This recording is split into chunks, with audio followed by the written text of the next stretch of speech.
All right, people. Joined by a special guest tonight. How we doing, Dell? How we doing? Do you want to introduce yourself, man? Need no introduction, but I'll give you one anyway. Floor's on to Yeah. you. Um, I go by Delboy, but my channel name is Blue Collar Sports TV. We talk everything boxing. I've been inactive in recent days, but I'll get back on the grind. And yeah, pleasure to be here with Gman, one of the best around. So looking Big forward up. to it. Channel's pinned in the comment section, just in case anyone's wondering. So it's literally there, links there. And yeah, we ran a bit late, man. We ran a bit late.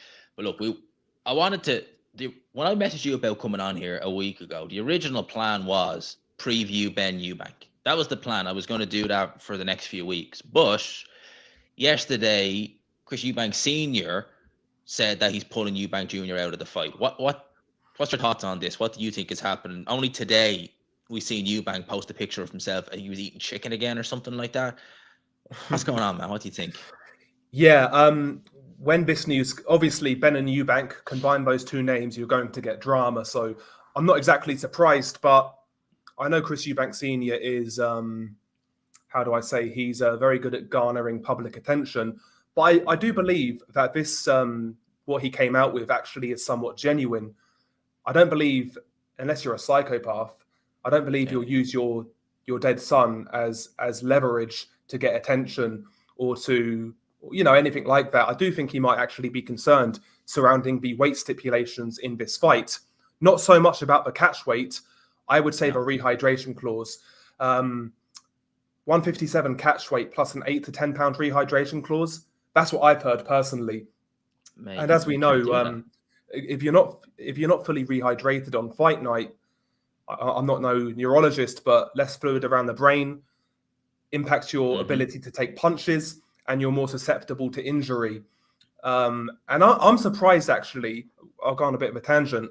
I'm surprised that the British Boxing Board of Control even allow it after what happened with Michael Watson and Gerald McClellan. Bear in mind, these guys nearly went out of business back then, if it wasn't for Frank Warren, by the way. I'm surprised they allow, I'm honestly surprised they allow rehydration clauses in the UK. I really am. Me too. I think it's crazy. I think that if you think about it like this, right, haven't the board cancelled fights because someone has had to cut an extra, say, 2 or 3 pounds in fight week, but no rehydration clause. So they've actually said, we're not sanctioning this fight. He has too much weight to cut. And on paper, it might not be that much. But yet they're letting this fight go on at a catch weight with a seriously bad rehydration clause. Well, think about it. I think it was Paul Butler and John Real Casemiro. Casemiro was caught in the sauna before that fight. And because of that, he was pulled out. He was not declared fit to fight because he was using a sauna. Yet on the flip side, we're having fights with rehydration clauses. It's just, there's no consistency there. So one fighter is allowed to, with no rehydration clause, you see him dehydrating himself. Ain't going to happen. Other fighter is clearly going to be dehydrated on the scales, can't rehydrate properly. Yep, no problem. It's bizarre. It's absolutely just bizarre.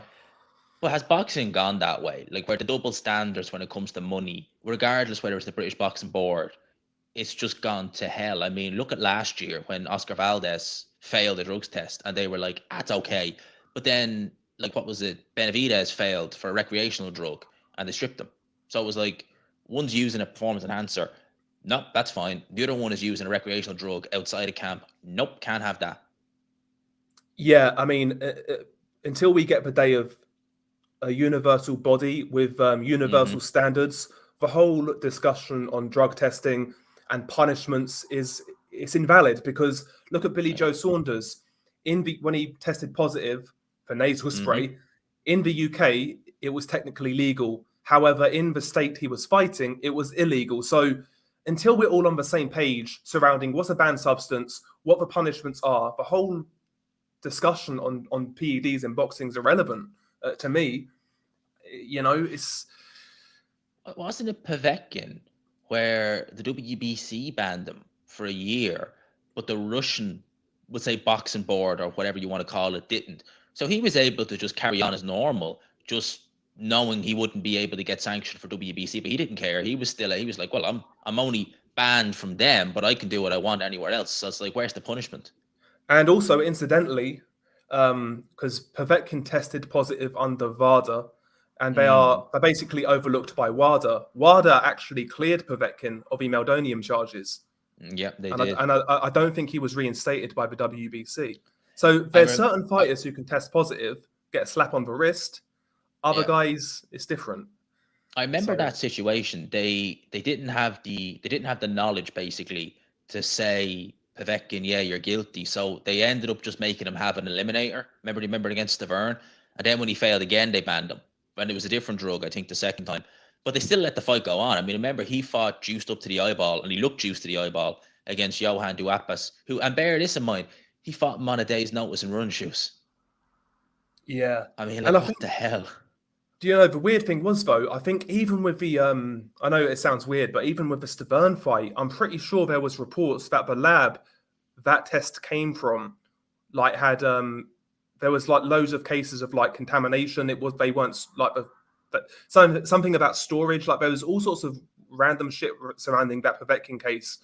It wasn't handled well at all, man. It really wasn't, but what can you do?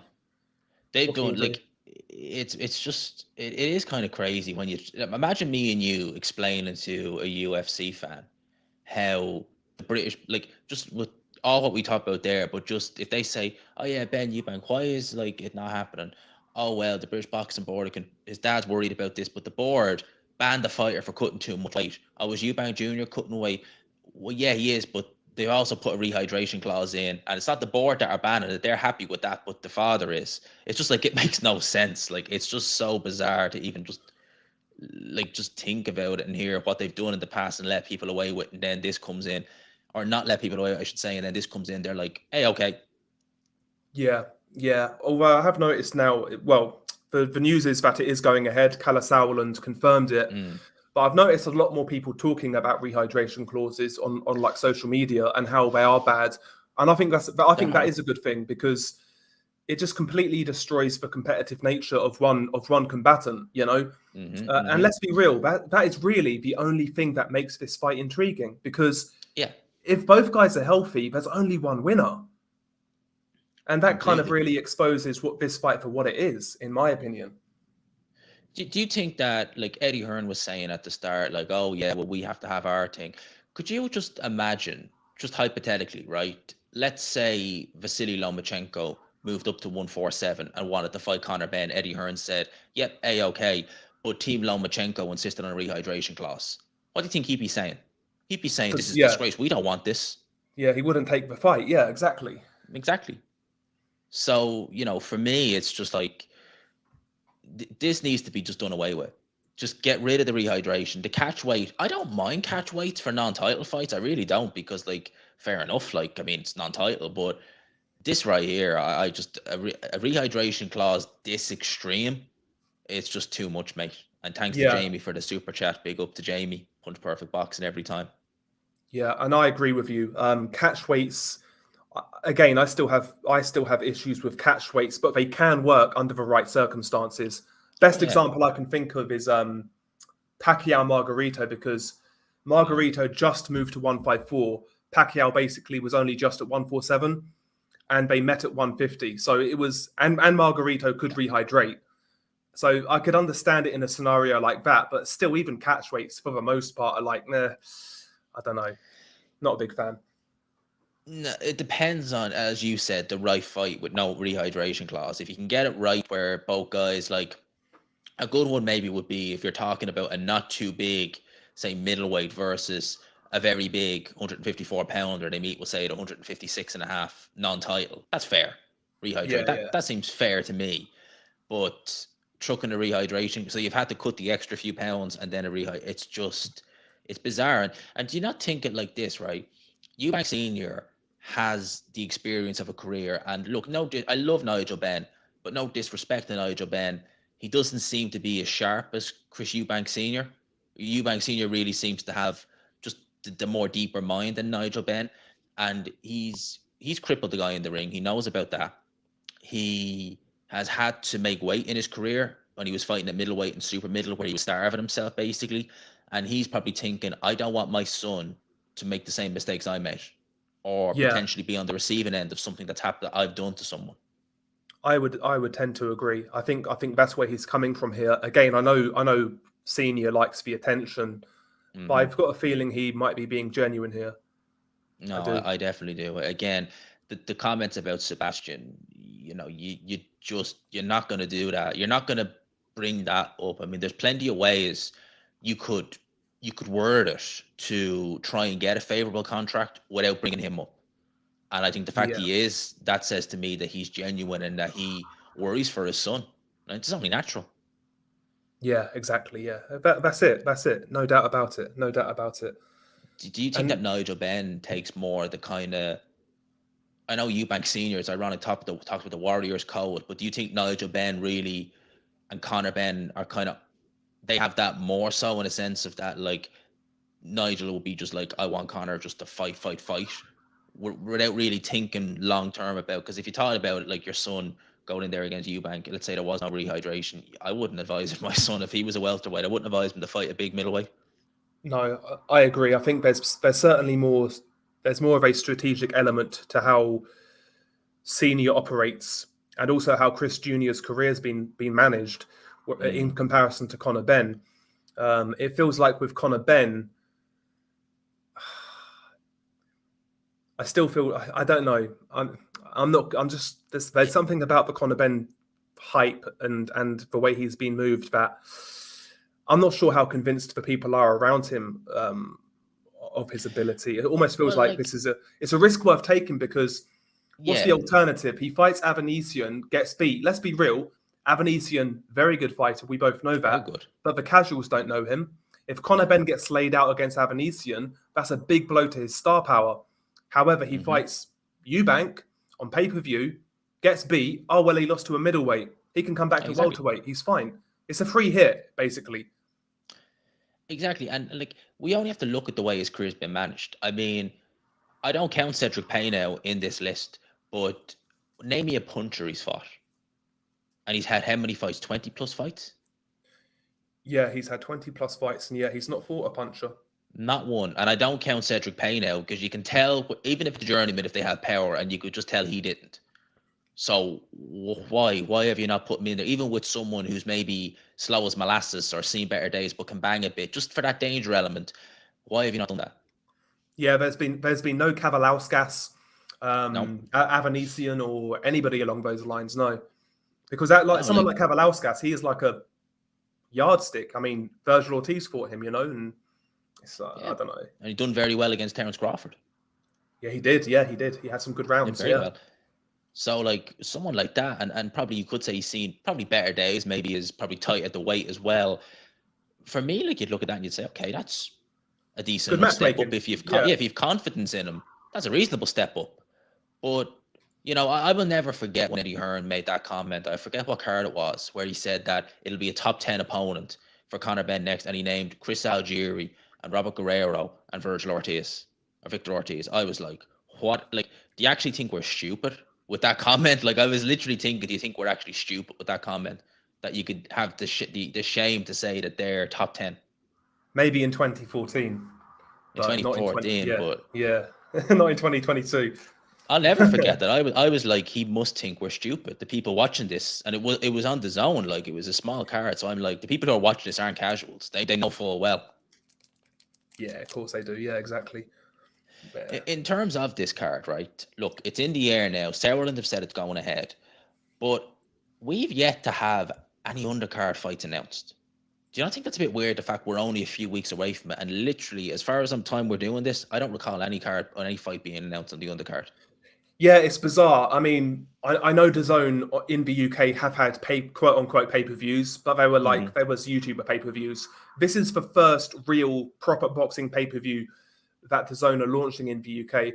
And I thought they would go big. I thought they would have a good undercard with interesting fights, but it's not shaping up to be that way. I would imagine they'll have ticket sellers like Johnny Fisher in there with no hopers, and I think you might get a domestic title fight. It's going to be pretty light on the ground, I would say. But maybe they'll pull one out of their arse and surprise us, but can't really see it at the moment. I can't see it, man. Like, I mean, like, do you remember some of the big cards Eddie Hearn, like the really good cards he put on Sky, like the Dylan White, Joseph Parker card? He had that undercard You know, obviously it changed a little bit because fighters pulled out, but he had that undercard planned weeks in advance. I think the original plan was Chisora Takam, and I think Kell Brook was meant to fight Brandon Cook. That obviously didn't happen. But he had like good card fillers on that card ready to go. He obviously had to change it a bit, but it still ended up good. And that was weeks in advance. We're 3 weeks away from this, so we don't have a single person. Yeah, but that's becoming more of a norm now, I've noticed, with these cards. They seem to get, like, the main event will get announced, but the undercards get announced a lot later. Not sure why that is, but... And you have to consider as well, a lot of Eddie Hearn's card fillers have left. Guys like Liam Smith, Sam Eggington, these sort of guys. I know they're not top tier, but if you match these guys right, they can be in some great undercard fights. Eddie's lost a lot of those guys. Do you think that that's something that maybe from the outside looking in, we probably wouldn't look at and necessarily say it's a great loss? You know, your Felix Cashes, I know he's not officially gone, but he probably is. But your Felix Cashes, your Lerone Richards, your Liam Smiths, you kind of look at them and say, well, the three of them, they're probably not going to win a world title, more than likely not anyway. They're probably not going to fill out the O2, which is true. But Jesus, they're great to have on the undercard. Exactly, they're great card fillers, and you're losing them. If you match those guys right, they can be in good fights. And if this card's in London, why is John Ryder not on the undercard? You could. Why not? I mean, I know he's now fighting on the Golovkin card, but someone like, let's say this was weeks ago, I would have made something like Ryder versus Rosado. I know it's not. 100%. It's a good card filler, something like that. It's a great little card filler. You could have, like, back when they did the Sky Fight nights, the Saturday nights, you could have maybe a main or a co-main for one of them on the undercard, who, you know, they wouldn't be able to do a card, they wouldn't be able to normally do probably a card on their own, but there they slot perfectly in their main event, co-main event, just below that, you know, that sort of way. Yeah, exactly. And they're missing out. I think Eddie Hearn is only going to strike him when he needs, maybe it's striking him now when he's got a pay-per-view and he needs card fillers. He's thinking, crap, I've let all these guys go. Yeah, he has. And I think, it's these sort of fighters have a place. They really do. And I don't expect this one to be a particularly strong undercard. I might be wrong, but I can't see it personally. What does the DAZN have surprised me in the past? There's been some cards that I thought would fall by the wayside, and they've been actually very good. Like, I mean, I think Conlon Wood, I wasn't expecting much from that, and it was brilliant. I enjoyed that card. So they have a way of just kind of pulling the odd surprise on you, but I just can't help with this one feel like it's just not going to be anything special, even if it goes ahead. Maybe he'll push the Panic Dave Allen pay-per-view button. Dave Allen versus Alan Babbage pay-per-view. Oh, no, mate. Like, Christopher Lovejoy, maybe. Yeah, I take that, but get him over there for another panic button. But no, I hope he doesn't do that. I mean, times are tough, but they're not that tough. Jesus. Maybe get on the phone to David Price. Who knows? Yeah, Price. You see, out of retirement. Jesus, do Price Allen too. Price Allen too. I'll be down. I'll be down for it. Hey, I'd be down for that as well. Even now, 3 years later, I'd be still down for that. Actually, speaking of the DAZN, what are your thoughts on? I'm disappointed about this, by the way, that Lee Wood versus Lara is off. Yeah, I actually made a video on that fight.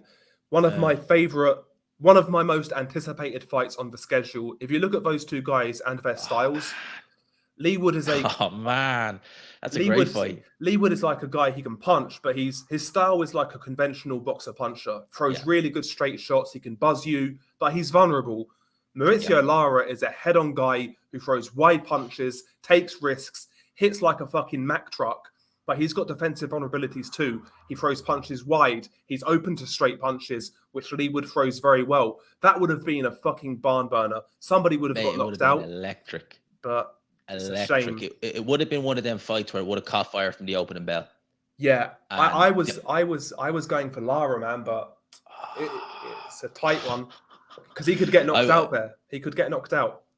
He could, and Lara was happy to eat Warrington's punches. He would not even attempt. He wouldn't want to. He'd take a few Lee Wood shots and be like, "All right, I can't take this guy's power straight away head on." Yeah, man, it would have been so good.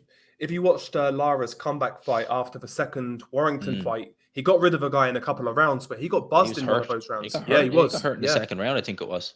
Yeah, exactly. But hopefully they reschedule that sooner rather than later because that was a brilliant fight. the card's still going ahead. I don't know if that's a good idea. Like Maxi Hughes, I like Maxi Hughes, he's a good guy, but I don't know if him and Kid Galahad. I mean, I get the impression Frank Warren is breathing a big sigh of relief, thinking, I'm safe. My card's safe. Oh yeah, because Joe Joyce Parker's on Yeah. the same night. Yeah, you're Yeah. right. Yeah, I would just scrap the whole thing if I was Matchroom. Just read. Yeah, I would as well. Yeah, That fight there it's not a main event top of the card fight in my opinion anyway. I think that's a good undercard. That would be a perfect undercard fight. Well, not perfect, it's pretty dull, but that'd be a perfect undercard fight on Eubank versus Benn. yeah, exactly. Yeah, I mean, it's a weird fight because on paper you would say it's competitive, but in the ring, I would imagine it'll be quite dull. But Would you not just move that? Like, I honestly think Eddie Hearn should just move that card to October the 5th or 8th. Like the card in Sheffield, I think it's in or Nottingham. Just move it to October the 5th. There's your undercard. Yeah, it makes sense. It's at least you have a couple of fights. It's only 3 weeks. It's only 3 weeks, or not even. It's only 2 weeks. So you just start the weight cut a bit later. Yeah, I'd agree. I would probably do that as well. Makes sense. You think it's just stubbornness on his part, just wanting to? Because I don't like. I know Ben Shalom's done it a few times. Frank's done it, and I don't like it when big promoters, put cards on at the same time as another big card, because it just takes away from the fighter, I think. Maybe DAZN just need to get something out there. When was the last UK card they did? Was it it was a while ago, mate. It was Dalton Chisora, Smith? I think. No, yeah, sorry, yeah, Dalton Smith. Yeah, that was the last. And when was that? When was that? Oh, start of August. Yeah, it's been a long time since DAZN UK have done a card. Yeah, it's been a while. That's crazy. Actually, I didn't realize it was that long. Actually, it's been ages. So maybe they just need to get something out there. You know, their schedule has come down a lot, and to be honest, I expected. Now we still have a bit of time, but I was expecting a few more scheduled to be announced pretty soon for DAZN, because if you think about it, they're offering for new subscribers a pay-per-view for I think about 18 quid plus a month free. So if you want someone like if looking at marketing point of view, if I was getting people in for a month, I would want to make sure that month is stacked. So they say, I'll keep paying this. If you have a month where there's one card, it's like, well, they're gonna be like, the hell with, I'm not paying 8 quid for one card a month. Yeah, I feel like DAZN, as of right now in the UK, it's kind of I think when they came around, I was actually I was hoping they would do well. I was looking for an affordable platform where I could watch boxing, but I think right now I don't think their customer relations have been that great. There's been a few examples, but most recently the whole Golovkin-Canelo 3 scenario, because when that was first announced, it was said, it wasn't hearsay, it was said by Joe Markowski and Eddie Hearn that it's going to be part of your regular DAZN package. And here we are, on top of your subscription, it's $9.99. I know it's only $9.99, not the point. Once you've said something, stick to it. You know, you can't keep dicking around customers and it's on an unsociable time with a fight that's more. It's bigger in the other side of the Atlantic. It's bigger over there than it is here. Exactly. I mean, that to me, like, it's not going to attract subscribers putting that as pay-per-view, and it won't attract many anyway because it's a fight in the States. But it would attract some if it was on regular DAZN. It would attract some. You'd have people who would be like, "Fuck it, I'll buy a subscription. I'll get this fight and other fights sooner for this. Yeah, I'll take it." Yeah, exactly. But I don't know. I think DAZN. I don't know. I think they was really banking on getting Premier League football, but once it went to BT, I think that really. I've heard a rumor actually, and somebody was telling me this. Seems pretty credible, but he works in TV, and he was saying that DAZN were trying to work with Premier League clubs to get 3:00 kickoff games. Really? Yeah. Jesus. How true that is, I don't know. The games you'd kind of live stream, the ones that you wouldn't see on Sky and BT, they were trying to get them. That's crazy. Yeah, apparently that's what they're trying to do. That's what I've heard. But again, is that going to come off? We shall see. But they're desperate. They're desperate for football. I suspect that was the main reason why Hearn did go from Sky to DAZN. I think at the time it was what, April or May, it might have been April last year. And I think at the time we were hearing rumors about the BT Sport deal and the Premier League football deal. Do you think that if that deal had crashed before Eddie Hearn made his mind up, he would have stayed with Sky? I'd probably say so. I'd probably say so because that was, to me, that was a big blow. I think that was a big blow. I really do. I mean, we got some big name fighters here, Fury, Joshua, but the reality is boxing is a niche sport. That's the reality. I mean, like, me and you both know, like, the amount of work we both put into our channels, and a football channel could start up and overtake us in a couple of months. Yeah, absolutely. Just literally, it's nothing to do with them being better than us or whatever. It's just because it's just more people like football, and it's just a wider audience. Yeah, absolutely. And yeah, I think that's what I mean. If you was like, let's say a sports fan, he likes all sorts of like different sports. He's a varied guy. He likes loads of sports. You wouldn't recommend DAZN as a sports channel. No, because it's just got boxing basically. It's just got boxing, yeah. And that's DAZN's plan, obviously, is to be a bit of a boxing everything, or not boxing, a sport everything. Have a bit of football. They will eventually get darts, I reckon, when Eddie Hearn's deal with Sky ends. They'll probably bring the darts over to DAZN, but that's another, I think, 2 years away. So it's kind of like a lot of the things they need them now, not 2 years. Yeah, even like the Football League would be a good start, like championship games. It'd be a start. Some of them leagues are, the lower leagues are actually quite good. If they could even get that, they've loads of fans in them, like League One, League Two, Championship. If couldn't get the Premier League, it's the next best thing, like. Exactly, yeah. Even international football and things like that, Spanish league or Italian league, German league, just anything. Because right now there's no variety on that channel. It's basically a boxing channel in the UK, and that's not enough. It's not enough. It really isn't.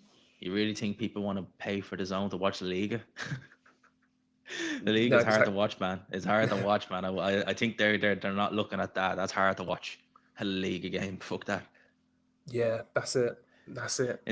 In terms of DAZN though, and their next move, they could be doing a joint pay-per-view, because AJ and 258 Management announced today that they've agreed their terms to the Fury fight. So if AJ wins, there's a rematch, and instead of it being 60-40 to AJ, it's 50-50.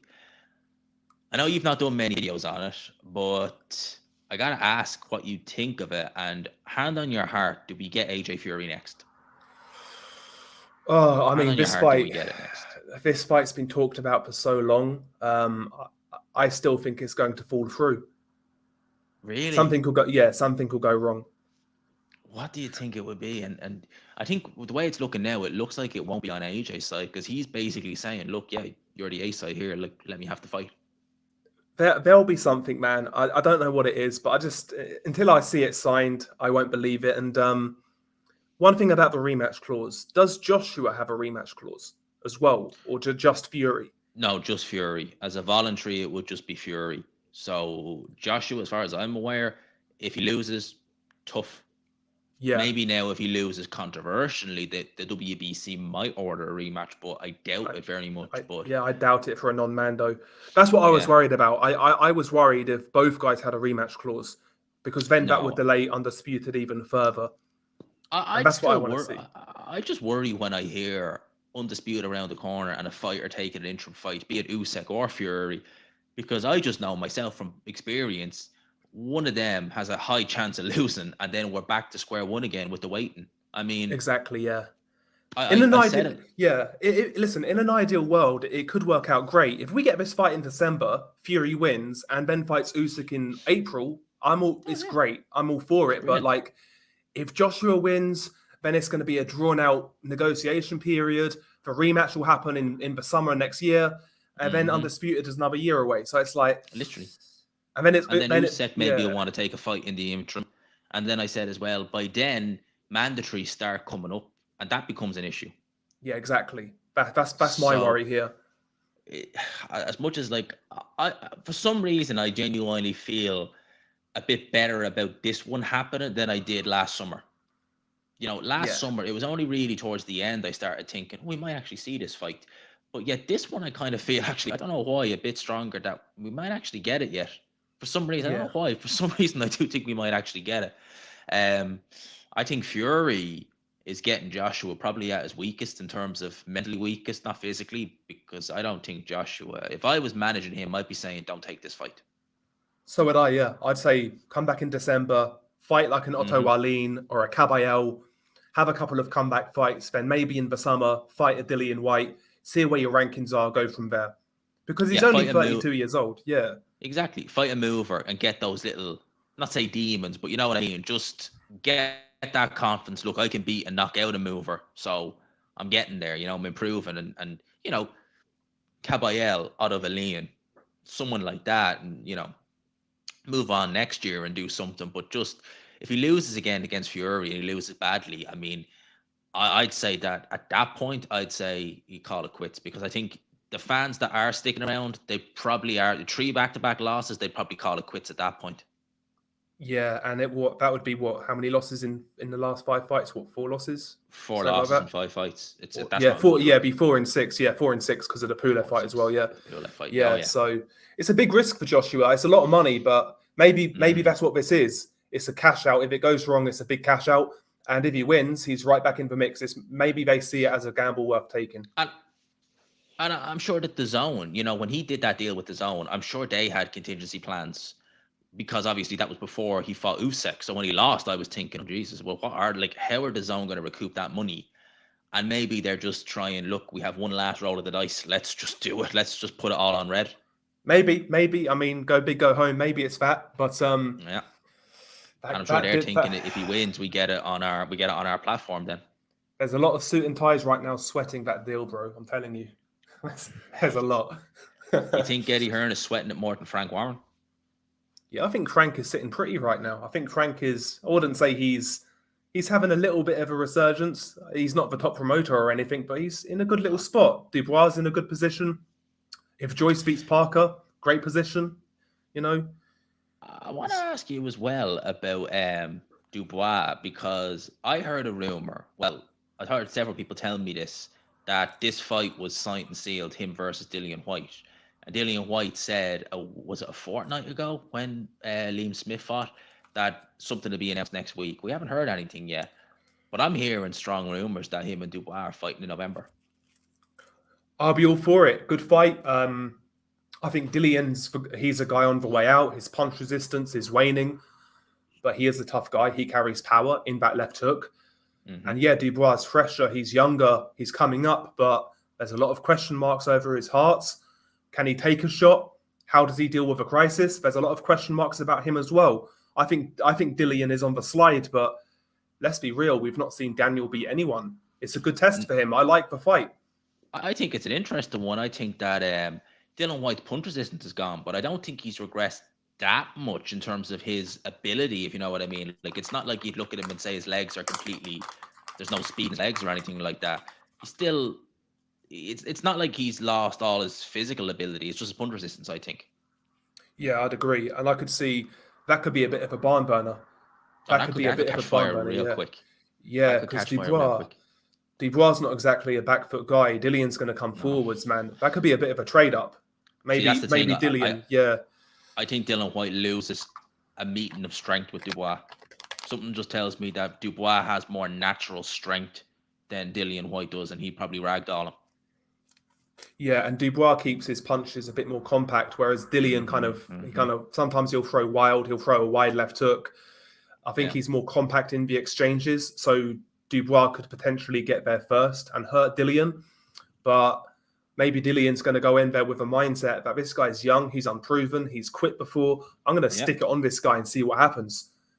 That's what I would do if I was Dillian. Like what he did to Parker, where he just made Parker so uncomfy that it made the fight easier than it should have been for Dillian White. Yeah, I think he'll try similar tactics. Test his heart. If you think about it like this, right? If you think about it like this, in the space of 3 months, Frank Warren could have Joe Joyce beat Joseph Parker. He could have Daniel Dubois beat Dillian White, and Tyson Fury beat Anthony Joshua. Like 3 major heavyweight wins, all of his fighters, and he will go into 2023 with that smile from ear to ear. Yeah, the shoulder roll is going to be popping like a young Floyd Mayweather. It's going to be crazy, you have the shades back out, everything. He would literally, and you know what, right? When a more like Frank Warren is doing well and his fighters are doing well, that encourages more fighters to join Queensberry, regardless of his reputation, which we know is there. And when you see Eddie Hearn and DAZN, the fact that some of their shows have not been amazing, they're not doing as many shows, and a lot of their fighters are losing. some of them might just look and think, yeah, he's offering me this money, but like I got better opportunities with Frank. He's doing more and his fighters are going places. I want some of that glory. The glory as well Well, following the fighters. yeah, that's the truth. And let's be real. One thing I've noticed about this new Matchroom deal with the Zone, back in the day on Sky, when there was a card on Sky with Matchroom, it always seemed to trend really high on Twitter. Yeah, it But these did. DAZN cards, I've noticed on my feeds at least, they don't seem to be trending as high on DAZN. But Twitter puts it in your feed what you would want, if you know what I mean. Yeah, So that would imply to me that just not enough people are actually tweeting about it. yeah. The visibility is not quite there yet with DAZN, and it's not just about necessarily getting paid here and now. If you're a young fighter and you're turning pro, you're building your career, I'm going to want to fight on the platform where there's the most viewers, for most eyes. You look at Fraser Clark going to Sky, Ben Whittaker going to Sky. Those were two big names. Every other year, Matchroom would have signed those guys. Not this year. Do you remember Rio? It was Rio, yeah, in 2016. Yeah. Like 90% of them went to Matchroom. Yeah, apart from Joe. 90% of that squad. Yeah, apart from Joe. And he went with Haymaker. He tried to be a bit different. But 90% went with Matchroom. Very few went with. In fact, I think hardly any went with Warren, if any. I think Paddy Barnes and Mick Conlon, he's with Bob Arum as well, but he works with Frank Warren as well. So that's it, really. Yeah. And right now, I think you're seeing the landscape is a lot more. There's a lot more choice out there now. I mean, beforehand, it was almost like the cast-offs would go to Warren, would go to other promoters. Doesn't seem to be the case anymore. Wherever Sky are getting their money, they seem to be back in boxing. They're really backing it. You see, the thing is, right, is that Sky are back in boxing, but we complain about the Zone maybe not being the best, but you can't argue that last show Sky put on was a farce. Dreadful, the whole show was was dreadful. And like that, I know you could say you're being a bit critical because there's still Boxer is reasonably new, but still, like there's giving people a pass and then they're seeing that. That was just a joke. The whole card was it was like a glorified small hall show. Yeah, that was the worst Boxer card I've seen. And there has been some ropey ones, but there's always been a fight or two that I've been interested in. On that card, I wasn't really interested in anything. And it turned out that way as well. Dreadful.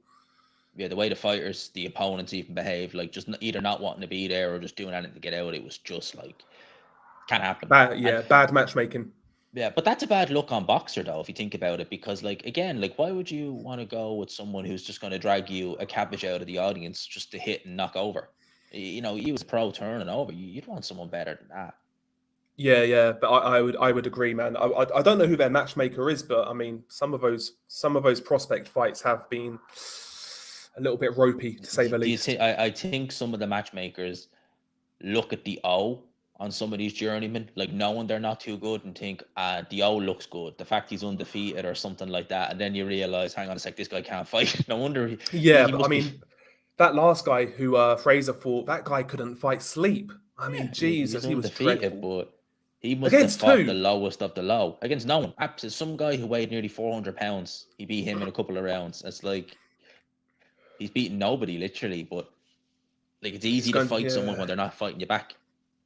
Exactly, yeah. But yeah, they need to improve upon that, no doubt. They're making good signings, but yeah, they need to step their game up.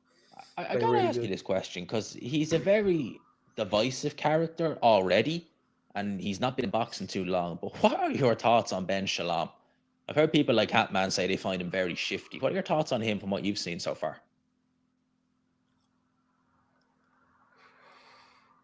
It's almost like there's nothing there.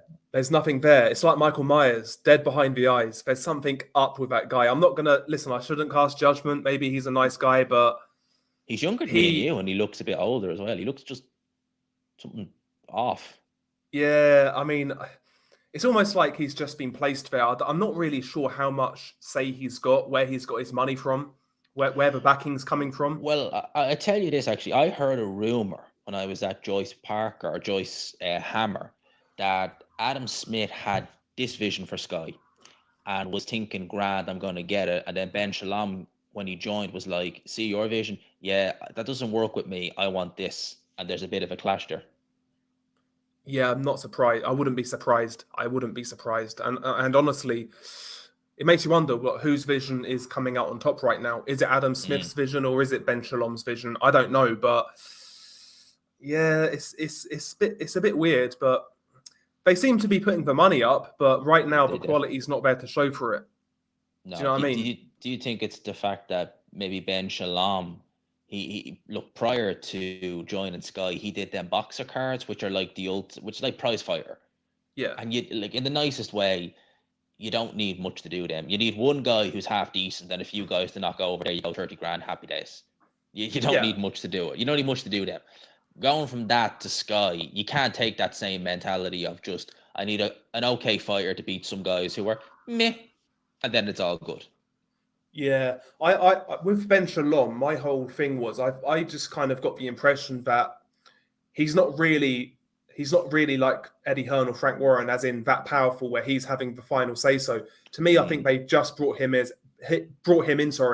as like the face, kind of like how Dana White is of the UFC. Problem is, this guy's got about as much charisma as a fucking burst fucking sex doll. You know what I mean? He's got nothing about him. No, nothing about him. It's like when you hear him, when you see Eddie Hearn, he could light the whole room up just by chatting. Whether you like him or not, he just has that pull. Frank Warren, it's funny. You listen to someone moan. I could listen to him moan all day because it's funny, because he gets himself so riled up. It's funny. But with Ben Shalom, it's just like, even when he's angry, it's just so mellow. It's weird. I think he's part of a metaverse, bro. Is this guy a cyborg or something sent by Zuckerberg? It's madness. Oh, stop, man! He ain't gonna look no one looks as bad as he does. He just looks bizarre. Maybe he's a nice guy, man. Maybe I'm being too harsh, but I don't think you'll see him around in 5-10 years time. Personally, really, you think the boxer is going to be a kind of flash in the pan? Yeah, I can't, unless he goes to, like, I don't know, he needs to go to a salesman course or something, because I wouldn't buy. I mean, I don't. He's a weird guy, man. He's a weird guy. What do you think of Pro Bellum? They're still knocking around. Do you think they're on their last legs? Do you think there's a bit of life left in them? They seem to be hanging in there. I know they've been doing some things in the Middle East, but again, it's all of these like shady companies in boxing. Again, where are they getting their money from? Because they don't have any TV deals.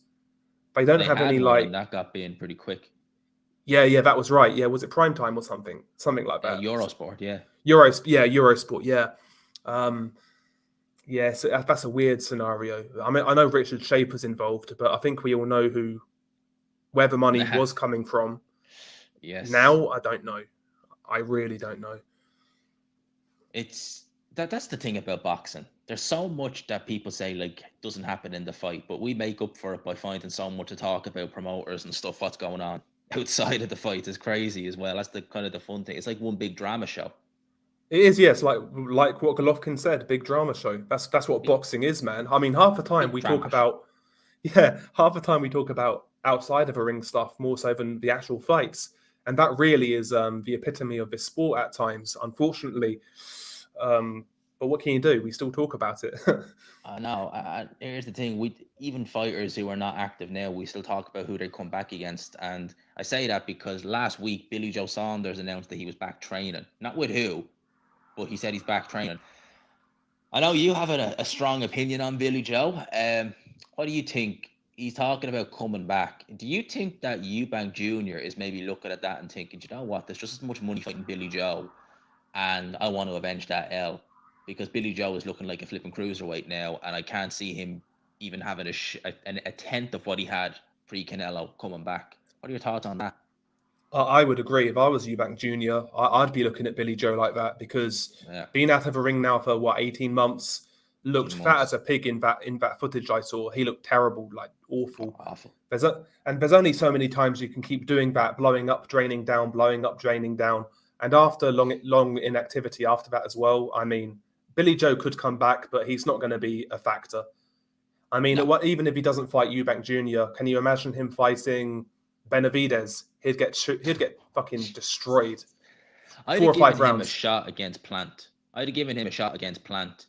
2019, 2020. Not now. Yeah. No, me neither. And I'm not really a big fan of Plant. I don't think he's that great, but I pick him to beat Billy Joe now. Even again, because he couldn't do middleweight. No way. Even super middleweight. Those contenders at super middle would have a field day with him. Yeah, exactly. Yeah. I mean, Billy Joe, I think what you'll see is he'll come back, he'll fight some nondescript guy, he look average, and he'll get a big domestic fight against Eubank. I think that's probably his plan. Maybe even John Ryder. You see, John Ryder's with Matchroom, and I think Matchroom, Eddie Hearn said, like, we're not paying him what he wants. He told us he wants this much money. It's not going to happen. And like, that relationship was never going to work. Like, they didn't like each other prior to joining. And the minute they joined, all Eddie Hearn wanted was an opponent for Canelo. I'm amazed that Billy Joe's team even let him sign at Matchroom, because I would have been like, he's not going to have your best interest. I mean, your dad said he wants to fight you. You think he's going to look after you? Yeah. Well, I heard when he left Frank Warren, a lot of people were kind of laughing and saying, "Oh, Frank's lost another fighter." But what I heard was that basically Frank was done with constantly, covering for Billy Joe's misdemeanors, pulling out of fights and getting up to this, that, and the other. Apparently, he just kind of was sick of the arseache. That's what I heard, and he wasn't too concerned about him leaving. If I was Frank Warren, what would have irked me more about Billy Joe is whenever he had a really good performance, like against David Lemieux, and you can build off that, he chose not to. If I was promoting him, I'd be like, I'm making hay while the sun's shining, and you lazy, you know what, you're just not doing anything. Yeah, I mean, after that fight, should have fought Golovkin. Joe Rogan was even talking about it. Yeah, exactly. Yeah, everybody was like, Mayweather was saying, "Oh, great performance, this, that, and the other." Then what? He was out of a ring for what, a year? A year, and people forgot about him then. Yeah, that's the thing with boxing. It's what have you done? It's what have you done for me recently? And that's the thing. A lot of these guys don't get. Even if you can't get big fights, stay active. That's what Golovkin did in his prime when he couldn't get fights. Yeah, he was fighting C-level guys, but he kept on fighting and he kept on knocking guys out. It got people talking. Highlight reel knockout after highlight reel knockout. That's what it takes. He stayed sharp the whole way through. So when he did finally step up, there was never any kind of inactivity or any ring rust or anything. He was just like, right, another fight, another camp, let's do this. Exactly. And you see the same things with the likes of Jamal Charlo. Could be a really good fighter, but in the last few years, he's barely fought. And I've seen signs of decline. He seems to have slowed down. He looks lethargic, not as dynamic as he once was. I think there was a really good fighter there at one point in time, but he's not fought enough. You know something? Between the two Charlos, I always said I preferred Jamal when they were both, like 4 or 5 years ago. Because even though Jamal is explosive, Jamal looked to have the more rounded game, if you know what I mean. Yeah. He looked just to have more of what you want. But like that's gone now. That's completely gone. I'd agree. Now. And yeah, Jamel's not as naturally talented, but he's more of a fighter. And he's willing to take hard fights. Yeah, he's more of a dog. And when you set him up with the right style, he'll look tremendous and explosive. Whereas Jamal, you could put him in there almost with anybody in his prime, and he'd look explosive. Yeah. Yeah. And look at Jamal now. Apparently he's going to go to Australia to fight Tim Tszyu. That's what I want to see from champions. Yeah, it's a good fight. It's a good fight. It's a great fight. Has Jamal even fought this year? I don't think he has. No, he hasn't. He had a fight with Selecki, and he pulled out with that fight. That was it, yeah. I mean, Selecki, seriously, like that was Jesus. Yeah, it's a shame, man. But a lot of these fighters, the problem is, a lot of these PBC fighters, when PBC first came around, they paid these guys silly money for shit fights. Money. And once you've been paid a lot of money for like sub-tier competition, why would you want to take a hard fight for the same money? These guys are going to want extortionate money to fight hard competition. And I think you see that with some of the original DAZN signings as well. They paid a lot of money to get the likes of Andrade on DAZN, paying him like $1 million to fight Luke Keeler. And then people wonder why Andrade's not fighting Janibek. If you're getting paid $1 million to fight Keeler, why would you fight Janibek for $1 million, who's a much better fighter, high risk, low reward? If you beat Janibek, you beat a prospect, but he's dangerous, man. But this is what's ruining boxing, these overinflated purses. It's killing fighters' hunger to take hard fights. in my opinion. I mean, you hit the nail on the head. I remember seeing someone post an article about PBC once. I think about Leo Santa Cruz, or it was someone anyway. I can't remember who it was, but it was saying like for 2 fights against C-level opposition, B-level opposition, he could make 1.2 million per fight. So there you go. It's 2.4 million. He could make 2.7 million for 1 fight against a much, much better opposition. You're like, for 300 grand, why would you? Exactly, that's what I'm saying. So Leo Santa Cruz, another great example. I'm Leo Santa Cruz. I can fight 2 D-level guys in a year, get a 2.5 mil. Why would I fight Gary Russell for the same money, 2.5 million? Yeah. When I can fight two scrubs for the same money. Yeah, exactly. Easy fights, same money. I'll take the easy money. Thank you. Why not? But that's why I always find it funny, when boxing fans will point at the UFC and say, "Oh, fighter pays so low." Yes, it is, and it needs to. Certain fighters need to get paid more. I agree, but we're on the opposite side of the scale, where certain guys get paid too much for shit fights, and it affects their desire to actually take hard fights. But I think we're on the opposite end of the scale. The hunger is not there. The hunger is just not there, and you hit the nail on the head. Like you're as a fighter, you're getting so much money for easy fights. You're just like, for the price of a couple of hundred grand, you're like, hey, that's gonna be a real tough fight. Why would I do that when I can make a little bit less but still good money to just fight this guy who's nobody? Exactly. I can keep my belt. I can keep it rolling. And I'll fight somebody hard when I want to get cashed out. That's basically what it is now. That's what it feels like anyway. And that's like Demetrius Andre. And I like Demetrius Andre, I did, but it's like with DAZN, it was like he's making so much money. When that money was going to stop or the hard fights were going to come in, it's like, well, why would I stick around? Yeah, exactly. That's the thing. And now he's scrambling. Yeah. And they couldn't get him to qualify. No.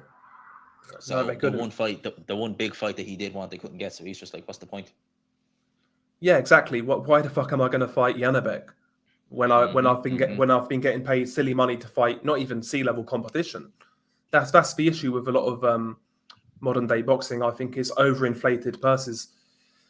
But it's eventually, no, sorry, I was going to say eventually it has to correct itself, but I think it's going to take a little while, personally. And it's mad, but you look at the small level fighters, and they can barely string a living together. It's such an odd way, isn't it? It's like the minute you have even a decent following, or you can get to the DAZN or something like that, you can be fighting nobody, and you get crazy money. But you have fighters who just can't get a break, who are probably more talented, but just they're struggling to make ends meet to just even box, even to get on these shows. Yeah, that's always been the way, though, in especially in the UK. It's how many tickets you can shift, unfortunately. Yeah. That's the saddest part as well. You have great fighters who just don't have not every fighter is a Tyson Fury. They don't have that personality, but they have the talent. Yeah, exactly, man. But that's the landscape we live in right now when it comes to boxing. It's gone far too... It's become too much of a business now, and a lot of these fighters are approaching it in that way. And I'm not saying, listen, maybe we would do the same if we was involved, but I don't know, man. It's a sport as well. It's warfare as well. And sometimes you got to go through the gauntlet, and you'll get paid. I mean, I'll give a good example is Chisora. Yeah, oh yeah. How many losses now? 10, 11, 12 losses. 12 losses, and this guy's still getting fucking paid because he's in wars. He's taking fights people want to see. You can have that sort of career and still make a lot of money. You don't need an O necessarily to earn a shit ton of money in boxing. You don't. Why does Rosado still get fights? Yeah, Chisora's probably made more money in the last 3-4 years than say a Leo Santa Cruz would for 2 fights a year. And he's had hard fights made the money because they just want people to see him. Exactly. You can have that sort of career. You don't have to manage yourself ultra carefully and fight. It's crazy, man. More fighters need to go that route and just take on anyone, anywhere, anytime, like a Carl Froch or that sort of guy. But I think those days are long gone. Is it the Mayweather effect? Do you think that's ever going to leave? The O is the most important thing. Do you think that's ever going to leave the sport? I don't think it's necessarily down to Mayweather. I think a lot of it, again, was the influx of money coming in with PBC and DAZN. I think that was a big problem. Yeah, the whole O thing was kind of trendy, and it still is to a certain degree. But I think it's more so the influx of money that's come into boxing is the big problem. These execs paying guys far too much money for what they're not worth, and it's just dampened the hunger of a lot of fighters. That's what I think. Do you remember Conor Benn after he fought Cedric Payneau? He was showing the new watch and Range Rover he bought. That was after fighting Cedric Payneau, not even in a 6 or 10 rounder or something like that, and he's already buying new Range Rovers and things like that. It's like, what the hell? Like, where does it start? Where does it end with the overpaying of fighters? Yeah, but eventually at some point, these companies will tighten their budget and tighten their belts. I mean, we've kind of seen that with DAZN already. Yeah, we have. Yeah, I mean, Eddie Hearn even said it basically. We can't pay what we used to pay. We've got to be more reasonable with our purses, etc. And even in America with the PBC, they don't have as many dates as they used to have now on Showtime and on Fox, especially on Fox. They don't have the same amount of dates anymore.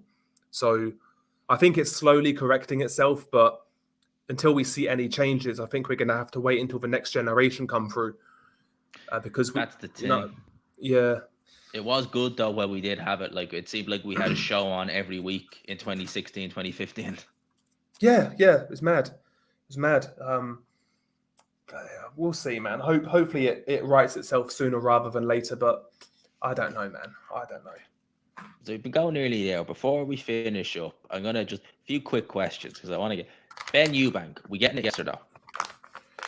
Yeah, we'll get Benn Eubank. Right. Yeah. Fury Joshua, we gonna get it, yes or no? No. Usyk Fury next year, we gonna get it, yes or no? In your opinion? Yeah. You think so? Yeah. I'll say yes. Yeah. You think we're getting it in the UK, or do you think we're getting it in the Middle East? Middle East.